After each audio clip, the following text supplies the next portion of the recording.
All right, good morning, everybody. Today is Monday, April 27th, 2015, and this is Before the First Cup with Jules here on UCY.TV. Happy Monday. Not really. Like I always say, Monday needs to be canceled. It is 42 degrees and overcast. It looks like it is sprinkling slightly here in upstate New York, but like I always say, it's better than snow. I know we saw yesterday there was some pretty crazy storms going on again down in Texas. They've been getting hammered pretty horribly. Hope all you guys down in the southern nether regions of the United States are doing okay. Lots of crazy twisting clouds and stuff yesterday. It looked like the entire front of the front that was coming through started rotating on radar. It was pretty nutty looking. We also saw that they were getting snow again in New Mexico and Colorado yesterday, so glad I'm not them. Okay, so where do we start today? I'm trying to remember what we talked about on Friday. I've had some difficulty after I mentioned a few days ago that YouTube started messing with me, where all of a sudden it wasn't allowing me depending on topic. I discovered they were removing monetization, even though it was only our own individual content speaking for an hour. They decided that for some reason we didn't own the content or something, but it seemed to be based on topic. I had gone through and found, I don't know, there were 6 or 8 shows off the top that I saw besides my own that dealt with topics such as vaccines, 9/11, ISIS, right? Any of those topics that seemed to be messed with. One of the other things that was happening to my show is that I had an app set up, so every time one of our shows archived and then auto ripped to YouTube, it would then this tool would snag it and then do an auto post to Facebook. I know there are other tools out there that do it, and I might have to look for something else because it just out of the blue stopped posting any show that that once the archive rips to YouTube on Facebook, and that's been working probably for a good 6 or 8 months now flawlessly. So I'm not sure why that out of the blue stopped working. It stopped working for my show in particular for 2 or 3 days, so I would have to upload a photo and then and yeah, it wouldn't even render the ISO, so there was no picture even when you just manually took the link. So I'd have to upload a photo and build the the link on Facebook for the archive from YouTube to be there. But now it started happening to every show on the UCY YouTube channel. So none of them auto post and none of them render ISOs any longer. So go figure. Who the hell knows? But all I know is that, you know, people who point at me and laugh and go, gee, what kind of a tech is you?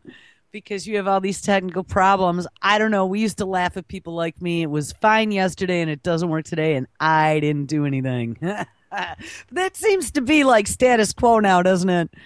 All right. So I found the show from Friday, and yes, it did not render an ISO. I titled the show Poisoning You for Profit, and I'm sure that nobody really cared because it's like, oh, yeah, well, we've heard all that before, except you haven't heard my take on it. Anybody who has listened to my show before knows that, I don't know, I at least take pride in it that I see things where you just turn them a couple degrees more to the north, and all of a sudden things start to make a lot of sense. We know that they're poisoning us for profit, but we dig a lot deeper into the things that they're profiteering from and how the technologies work. But anyway, the one thing that I did for the picture is instead of using just the Before the First Cup banner, which sometimes is kind of blah, I actually found a picture of Kool-Aid Man. Remember him? Oh, yeah. The big loaded with sugar. And back in the 80s, they loaded that up with aspartame as well, but I think that was the blue one. But it's got Kool-Aid Man, and he's looking unhappy, and he's holding another pitcher of Kool-Aid above his head, and he is in a boot, which is like one of those broken leg boots on the one leg, and he's got a crutch on the other side. And I thought that was quite fitting. Try to drink the Kool-Aid as we're gimping away injured. It's kind of difficult to do that. But anyway, so let's take a look at what. Hold on, where'd it go? Let's take a look at what topics, because I did put, and I always try to put all of the notations of the articles that I speak about or the video clips that I play into the description. So if you missed a show, or if you didn't see me dropping in a chat, because sometimes I don't if I'm having difficulty here, you can always find them there. It goes up probably about an hour after the show's over. All right, so we looked at some fast tracking for the FDA. Of course, we were probably looking at vaccines, I'm imagining.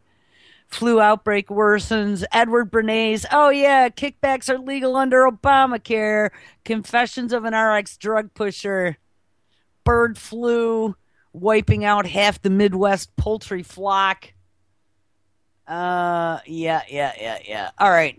And then that independent study about no MMR autism connection that, of course, Brandon and Heather Callaghan managed to completely eviscerate. And after the show, I did go out to the source material and to the research material that that group had provided to quote unquote prove there was no MMR and autism link. And at the very bottom of that, they did have to detail any conflict of interest. And it actually, in very small print on that link, that official link, it did show that they were all owned by that pharmaceutical corporation. So, I mean, they're all bought and paid. Like I've said before, don't believe anything because you're told. Because it probably, there might be little niblets of truth in there, but you know what? It is error by omission. It is give you little bits of truth to be truthful enough for you to eat it hook, line, and sinker, but it's loaded with disinfo. And that's what I keep finding time and time again. All right, so what we're going to hit now today, actually, probably the last few days of posting, I started scrolling through this morning. I'm like, what am I going to talk about? And they all seem to flow in order. So I guess we're just going to go down my list and we're going to take a look at some things to kind of dovetail into where we left off on Friday, where we were talking about some vaccines and the bird flu and all these mysterious, never before seen diseases that have been appearing all over just as they're getting ready to ramp up and double time these mandatory vaccinations that Bill is still ramrodding it through in California. There's protests. They want to get kids now mandatory vaccinations, and they want to go after adults standing orders at doctor's offices to make sure you all get your boosters.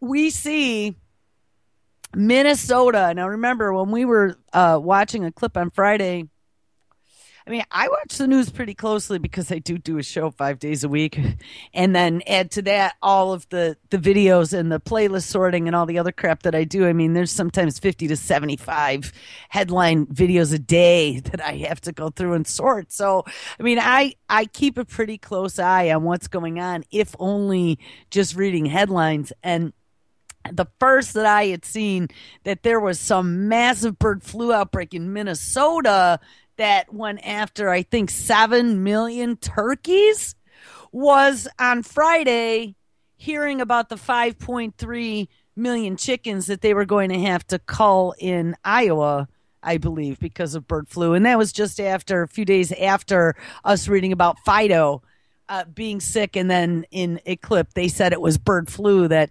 dogs were getting as well.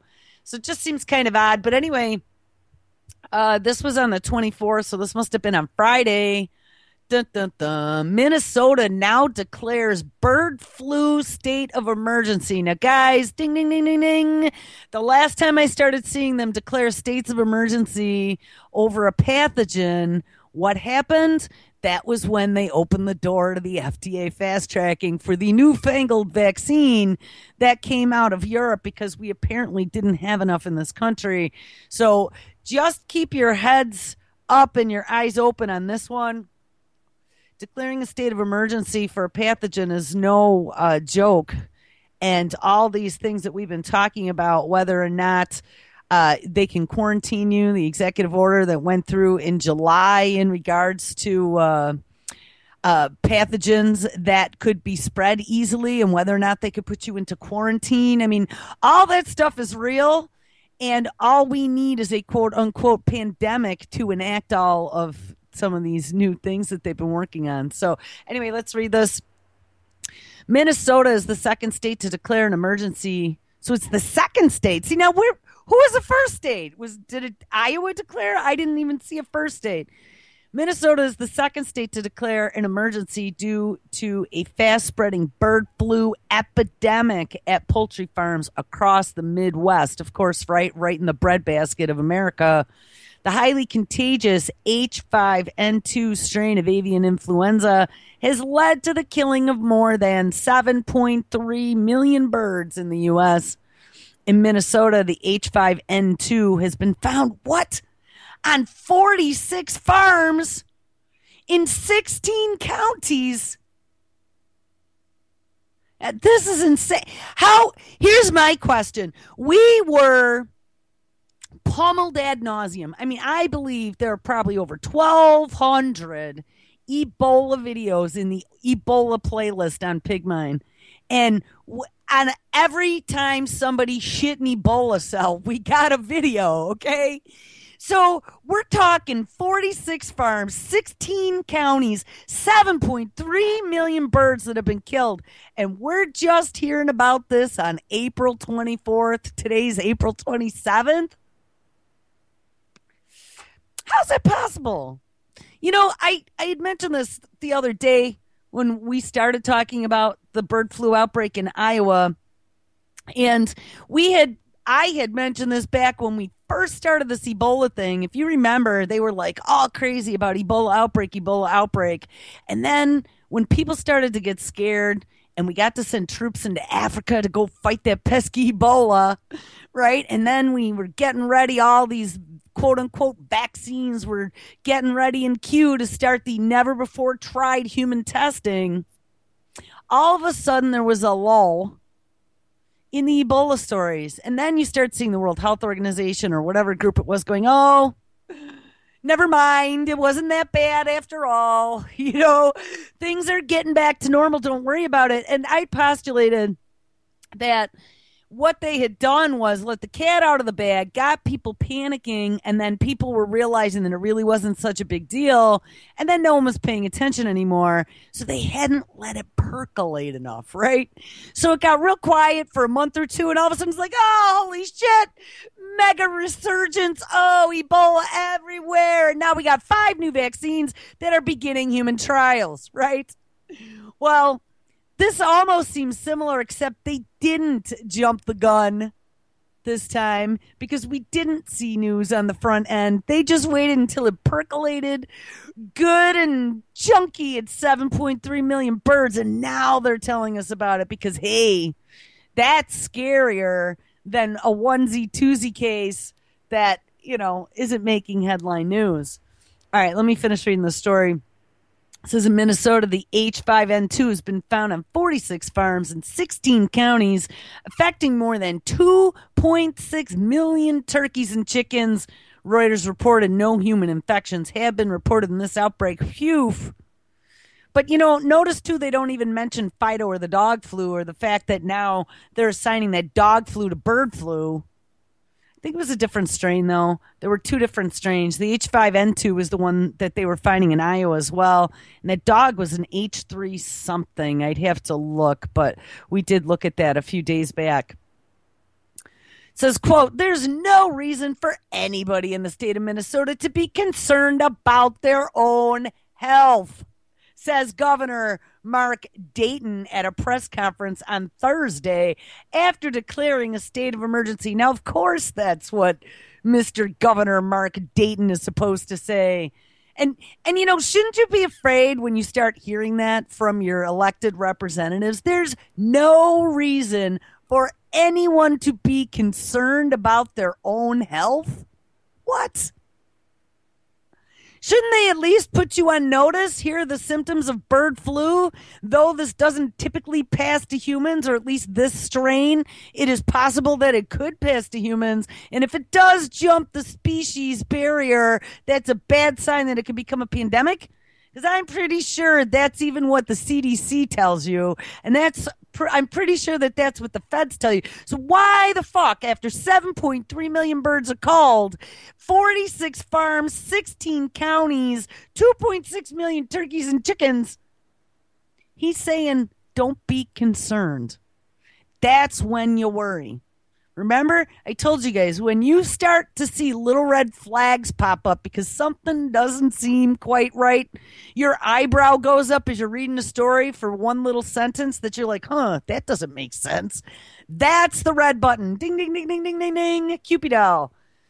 There's no reason for anybody in the state of Minnesota to be concerned about their own health. Wow. Nevertheless, the state health officials said that they were expediting prescriptions for the antiviral drug Tamiflu for farm workers and others who had been in direct contact with the infected flocks. Yeah, I bet Tamiflu stock's going to go up now. They probably had a slump. That step follows recommendations from the U.S. Center for Disease Control and Prevention. 140 people in the state who have worked directly with the sick birds have been monitored by the Minnesota Department of Health. None have tested positive for bird flu, the department spokesman Michael Shurman, whatever it was, said. Minnesota is the nation's largest turkey producer. So like I said, look out for Thanksgiving this year. We're going to have $80 freaking turkeys. Minnesota is the nation's largest turkey producer, and 45 commercial turkey farms and one backyard flock of poultry of 151 birds have been struck by the bird flu thus far, according to the Minneapolis Star-Tribune. Now, back last week, I was up late one night hearing BBC and BBC Radio. They had actually mentioned briefly the bird flu outbreak in Iowa, because that in Iowa, they produce 1 out of every 5 eggs consumed in the United States. So that's pretty huge. But one of the things that they had said in the BBC story was that they were working on a vaccination, quote unquote, for bird flu for not only chickens and poultry, but humans as well. So put on a seatbelt for that. It says on Thursday, the bird flu spread from turkeys to chickens as a farmer in northwestern Minnesota said his laying operation has now been infected with over 300,000 chickens. So I guess they're hitting chickens now in Minnesota too. Jesus.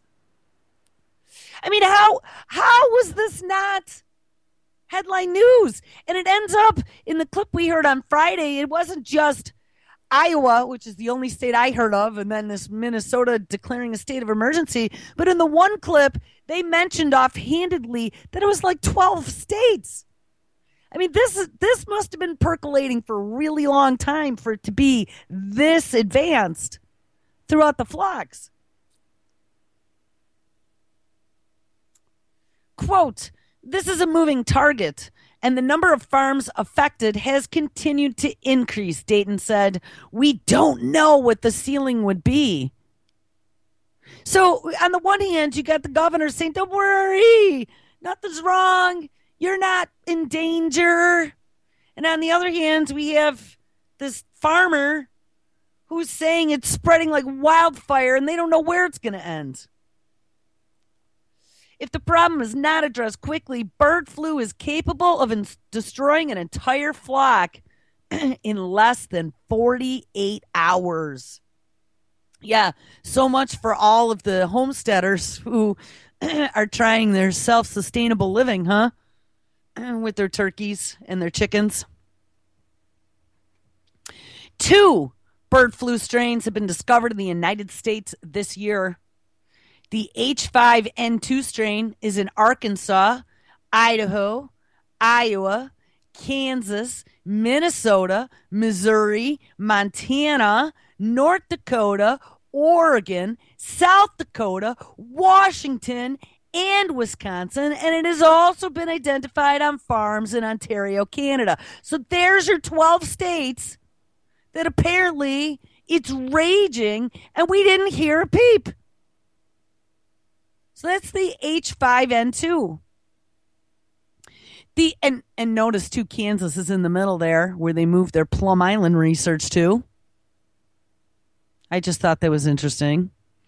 The H5N8 strain has been identified in California and in Idaho also, according to the U.S. Department of Agriculture data. Minnesota followed in Wisconsin's footsteps by declaring a state of emergency. So I guess Wisconsin must be the second state with the state of emergency. Governor Scott Walker of Wisconsin authorized the state's National Guard to assist authorities in responding to bird flu in 3 counties. Okay, guys, so we send troops to Africa to battle Ebola, and now we're rolling in the National Guard to battle bird flu on chicken farms. I mean, is it me? Or did they do that before? I don't know. I mean, when I read stuff like this, I start questioning, am I crazy, or is this just over the top weird? Like, is this just over the top? Like, why would we be sending in the National Guard? Why wouldn't we be sending in like some sort of university veterinary experts along with the CDC to come help squelch the outbreak? What the hell is the National Guard going to do? Go burn buckets of chickens? Go firing squad shoot 2.3 million chickens? I mean, what? It has been also found in 6 flocks, affecting over 1 million chickens and turkeys in Wisconsin. It says Wisconsin must act, quote, quickly and efficiently to contain the outbreak and protect domestic poultry. Walker said when he declared the state of emergency. In Iowa on Monday, more than 5.3 million hens were scheduled to be euthanized at an egg-laying facility after the majority of them were found to be contaminated with the lethal H5N2 strain. I was just going to say, we read a story then on Friday that they had taken that number down, the 5.3 million. I think they decided that it only had to be like 3.2 million after that. So I don't know how they decided 2 million extra chickens were okay. Iowa's home to more than 58 million egg-laying hens, according to the USDA. It produces 1/5 of all eggs consumed in the United States. Authorities have not pinpointed the source of the bird flu, which is believed to have spread from hen to hen via bird droppings. There is a theory that it could have originated from wild birds flying through the Mississippi Flyway on a migration path that stretches from Mississippi River up to the Canada's Mackenzie River. Now, I'm going to tell you what, just like we found the infected tree that one single infected fruit bat who was responsible for the entire Ebola outbreak, we're going to now pin it on migratory birds, okay? I live in a state that is adjacent to Canada. And so every spring and every fall, we have flocks and flocks and flocks of Canadian geese that fly overhead and poop on us. Land in our fields where they've cut down the corn, nibbling leftover corn niblets. And knock on wood, but I know I have never heard of a case of bird flu in any chicken or turkey farm, which we do have them here in this region. I mean, I guess it's possible that we could have flying disease vectors like flying rats. But again, they say it's just a theory, and they have no idea where this virulent strain has come from. So there you go. Read that one and weep. Like I said, pay attention to that one. Here, I'm going to drop that in a chat and I'll make sure I put that into the notes of the show once the show is done. I mean, is it me? Or, I mean, the fact that we have this mega outbreak in 12 states and it's the first that we're hearing of this? I mean, shouldn't this be like major news, especially with the drought and culling of beef back last year? All that beef because there was no water to grow any crops to feed them. The diarrhea virus that all the swines had, the babies were all dying of dehydration because they had the diarrhea disease. The what do we have? The prairie dog plague going on. I mean, as we start seeing all this stuff, this definitely would be a scare 'em headline. I mean, I just don't understand why this was not all over and they're not using the fear porn. It's intentional, as far as I can see, that they're keeping this quiet until it gets bigger. 12 states, plus another strain in other states as well. All right, I want to get to the crow story. Let's see if we can. Let's see if we can connect my Skype. Talking about birds. Hey, look at that. It connected. All right, there was a story that came out of CBS this morning. Looks like Thursday or Friday. I just thought this was interesting. I've talked about crows before being very intelligent, about some of the experiments that I've seen where they've put a crow in a room. They had some stuff laying out, and the crow figured out how to use some of the things that were laying out on the table, use it as a tool to get the cage open. That then within that cage was another cage. So then they used a tool to get into that other cage to then get the food that was within the cage. There are only a few creatures on the planet that they have found are able to utilize and build tools. Crows are one. Cephalopods are another. I think it was an octopus or an octopus, or a squid that had done that. But I had seen a video of them building tools one time for building a shelter and stuff. It was pretty messed up. But anyway, here, check this out. This is pretty neat. Just staying on the bird topic, and then we will move on to some artificial intelligence and being taken over by robots. If the video plays, if not, we're going to have to, I always have yeah, it doesn't, well, maybe here comes, I had my backup plan already. Here it comes. Oh, come on.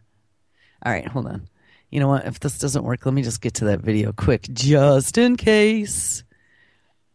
I'm not putting up with this today, computer. I'm telling you. It's Monday. Don't mess with me. No, it's not. So hold on. We're going to disconnect Skype here, and we're going to reconnect on the other machine that doesn't seem to have problems connecting to the internet. And as a matter of fact, it's because it's not as infected. This machine is newer, and I very rarely use it. All right. Contacts, and I need to call myself. So we'll do Jeopardy music. Do, do, do, do, do, do, do. Do, do, do, do, do. Do, do, do, do, do, do. I wonder if they're going to get me for copyright. All right. Here we go. Let's try on this machine. Oh, no. Hold on. I got to mute my speakers. There. Hopefully that doesn't mean my entire machine's on mute. If it does, hold the phone. I was doing experiments yesterday. I think this is it. All right. There we go. God, they make me work for it, don't they? All right, let's unmute. I'm hearing myself. I'm sorry, guys. All right, this might work now.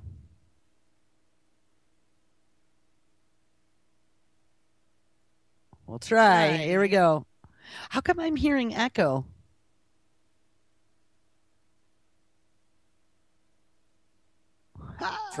But among all creatures, these birds may be among the least understood. And Tracy shows us new research into their soaring intelligence and surprising warmth. Crows have always been a bit creepy. It probably doesn't help that a group of them is not so sweetly referred to as a murder, or that films such as Alfred Hitchcock's The Birds turn them into attempted murderers. These are the eyes of the bird here. Huge. Professor John Marsloff studies urban birds at the University of Washington. He says forget the notion of dark and scary. Crows are friendly and smart. I always call them flying monkeys. I think they're a very small flying monkey. Neurally, mentally, cognitively, they're a flying monkey. So for the people who are creeped out by crows, you just really creep them out.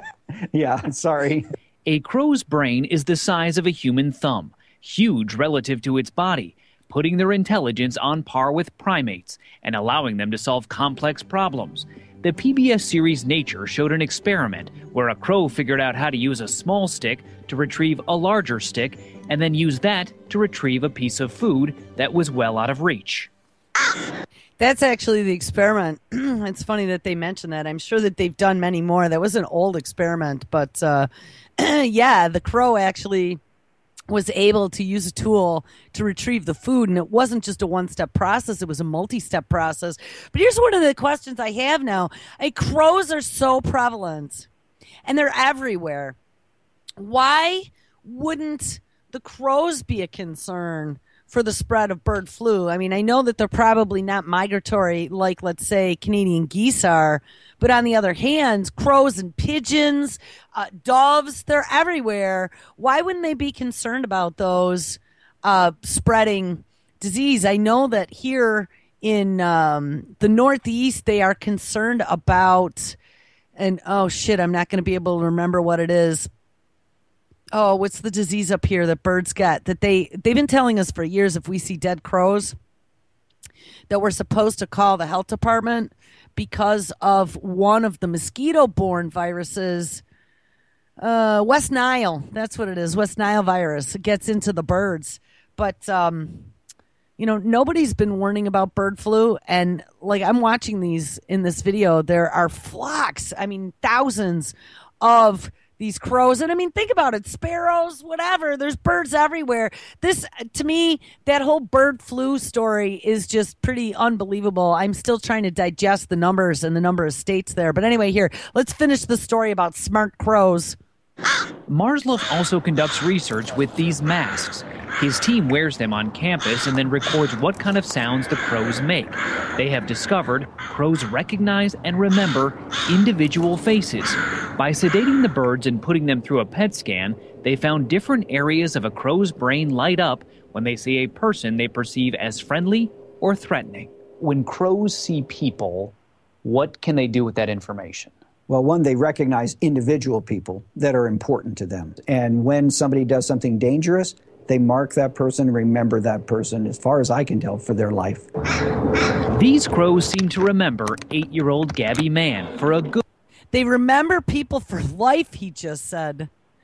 That is definitely messed up. Good reason.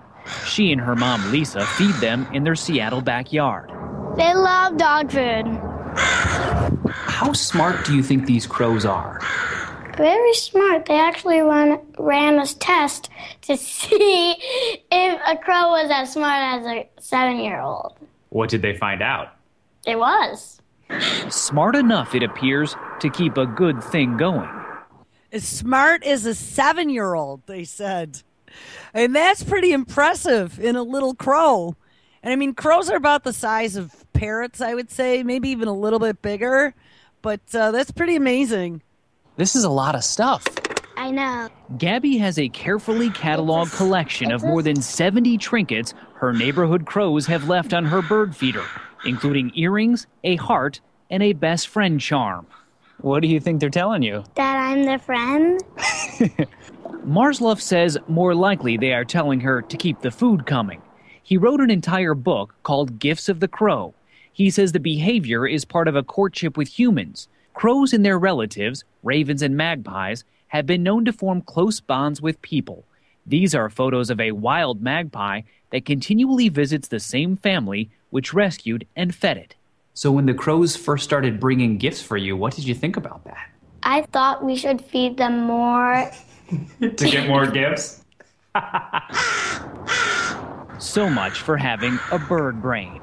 So what do you got there? A penny. So the crows gave you money. Yes. That's a pretty good crow. For CBS This Morning, Ben Tracy, Seattle. That was kind of cute, but yeah, he's got this whole pile of all these gifts that the crows have been bringing him to keep giving them food. So I don't know, people over the years, I'm a huge animal lover, and people over the years have always discounted animals and whether or not they have a personality or whether or not they can feel or think. And I've always said yes. I mean, I've talked about this on the show before. Anyone who's ever been close with their pets knows that without a shadow of a doubt. But science is just catching up now. Anyway, to continue on the flying topic, here was something that I thought was absolutely bizarre. We know that Amazon, there's all kinds of crazy stuff going on. I don't know if we're going to have time to get to all of it today. If not, we'll just continue tomorrow. But Amazon, we know, has been trying to get FAA approval to launch the attack of the drone, right, to be delivering packages.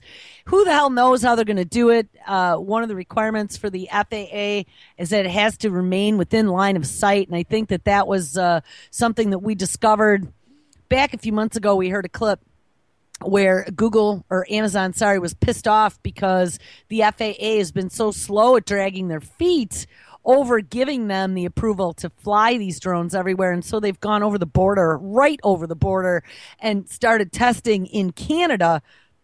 But here's a new thing. Speaking of lazy humans, here's a new thing that Amazon wants to do. And I actually think that this would probably be huge, and people would fall for this pretty easily. Amazon wants to deliver packages directly to the trunk of your car. And you don't have to be anywhere near your car when it happens. For real. We are joined now by CNET Associate Editor Dan Graziano to talk a little bit about this. This is super. I'm totally down with this. Because if you're one of those people that you have no place for the packages to be dropped off and they just put it on your front porch or something, this, I think, offers a secure alternative. What is this? Definitely, because if you order a TV, there's no chance it'll be at your doorstep when you come back from work. Right. So with this, you have to be an Amazon Prime member. They're testing it right now in Europe. It's Amazon, Audi, and DHL. So as an Amazon Prime member, say you order a TV, then from the Audi's infotainment system, you can generate a one-time code that the DHL driver will be able to open your trunk. When he places the, say, TV in the trunk, he closes it, and that code's done. No one else can access it. I'm very paranoid. It's true. However, a one-time access code, what does that do, though, for hackers, potentially? There seems to be a little bit of a security risk. My thing is never say never, because there always be people out there who can figure things out. They're already trying to hack keyless cars and keyless entry, so that's a problem to begin with. And my thing is, what if he doesn't close the trunk all the way?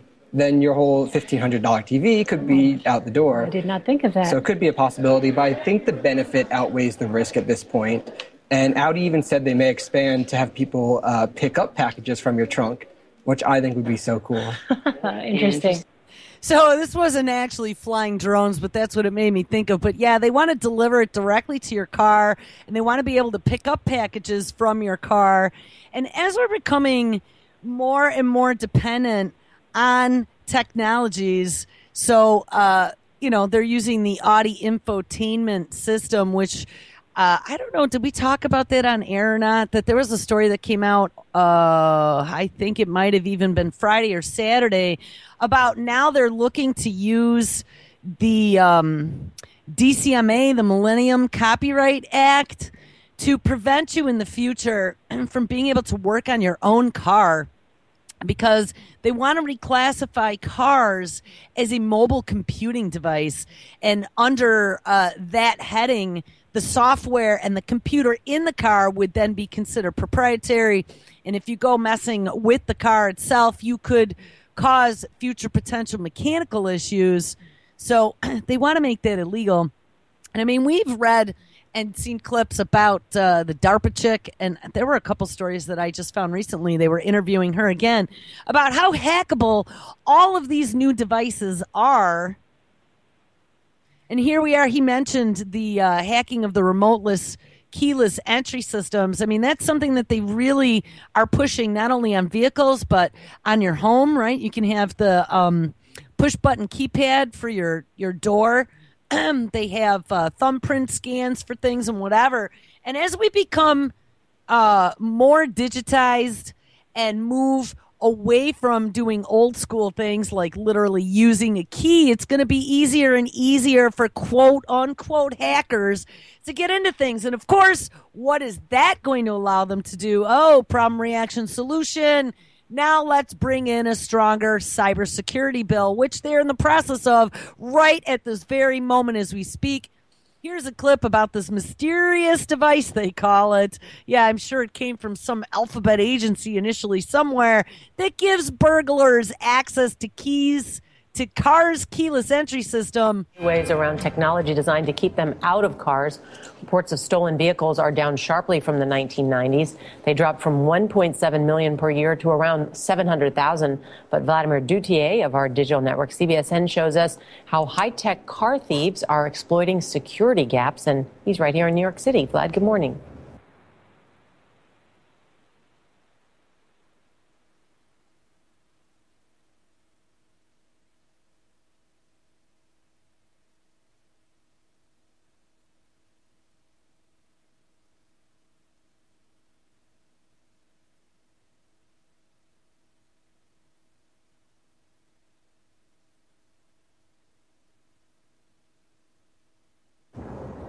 Good morning. Thieves may have figured out a way to amplify the signal sent from your key fob to your car, unlocking it. And while the key may be safely inside your home, tech-savvy crooks could be figuring out a way to crack into your car.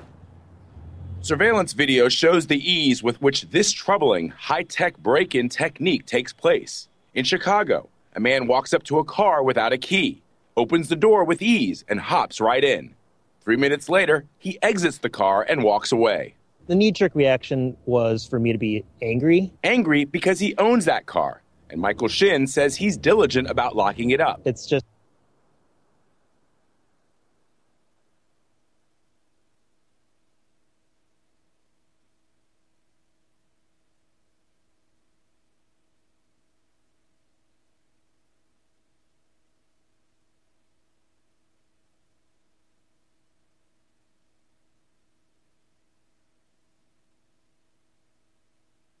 a little unnerving that they could so easily just walk into my car without any recourse and without really anybody noticing. At a loss for what happened, Michael posted his video online and learned of 78 similar car break-ins within a mile of his home. He says the police were just as confused as he was. They looked at my footage and like, we have absolutely no idea what this is. We've never even heard of it. This is the first we're ever even seeing of it. These mysterious break-ins have been baffling law enforcement and insurance companies across North America and Europe for years. Roger Morris is with the National Insurance Crime Bureau. Seems like we come up with something new just about every week or two, some kind of device or allegations about some kind of thing that can open a car and or start a car. In Long Beach, California, 2 men with a small box in their hands are able to break into cars with ease. And in Sausalito, this man walks around a car before stealing a $15,000 bicycle out of the back. No alarm. Again, disabled by a mystery device. Over the years, car manufacturers have taken great strides to help make their vehicles more secure, developing technologies like this keyless entry system to deter criminals. As these technologies have advanced, the criminals have become more creative in figuring out ways to break in. They can walk up literally with what appears to be a cigarette pack. Morris says little is known about the devices or exactly how they work, but he believes they confuse keyless entry cars into thinking the fob is near. by amplifying the signal it emits or hacking into the system. You know, the hackers are very good. Car thieves are very good. They can't go in and hotwire a car today like they used to. So what do? They try the next best thing. Many can be assembled through parts ordered cheaply online. These images are of devices confiscated by police in Texas, apparently modified from gadgets purchased on eBay. And while protecting against these attacks are difficult, Morris says constant vigilance helps. Make sure you lock that car up, take your fob or your key with you, never leave it inside the car or near the car, and do the best you can. You can keep the fob in any metal container, even your freezer. The metal effectively disables the key because it blocks any signal to or from the fob. Nora? So, Vlad, what are the car companies saying about this? What are they going to do? Well, Nora, the car companies say they are constantly updating their security systems to prevent these types of cyber attacks. In fact, we spoke to one security company in Switzerland that says they're working with automakers to remedy this. All right, Vlad, thank you so much. I had no idea. Yeah, well, it's very scary. It is. I've been talking all this time, and I've had no audio. Oh, come on. I think it's back now. So I don't even remember where I left off. Anyway, we went through the cybersecurity bill. So I guess you guys missed it. But I was saying that, you know, this is majorly draconian. The fact that they're going to somehow hold corporations' feet to the fire to be able to report on the citizens is just insane. All right, very last story here for the last minute and a half. GM, Ford, and others want to make working on your own car illegal. One of the inherent rights of owning a vehicle is to be able to get on one's backside with a wrench in hand and get under the car, gearheads. General Motors, the same company responsible for 87 deaths related to faulty ignition switches, wants to take that right away, citing safety and security issues along with a few other big names. It's called the Digital Millennium Copyright Act, DCMA. And it's been around since 2000 and started as an anti-internet piracy legislation. But automakers want to now use this to make working on your own car illegal. Yes, illegal. The general purpose is that unlike cars of the past, today's vehicles are so advanced that such a large amount of software coding in their genetic general makeup, altering that said code, could be dangerous and possibly even malicious. Listing the vehicle as a mobile computing device, that's where I got that from, the law would hypothetically protect lawmakers from pesky owners looking to alter any sort of technology in the vehicle that relates to the onboard computer. All right, guys, we're down to the last 20 seconds of the show, so I hope I wasn't muted for too long. I don't know what happened there. Make sure you stick around. It's Monday night. I have a brand new Truth on the Tracks by Brandon Turwell. Nick and DB will be on live tonight at 11. Make sure you stick around. We got Hal up next. Nathan Frazier this afternoon. Ocelli Effect, Rewind, Unlock the Door, Truth on the Tracks, United Front Radio, and Antimedia. Have a good day. Take care, everybody. Catch up with you tomorrow.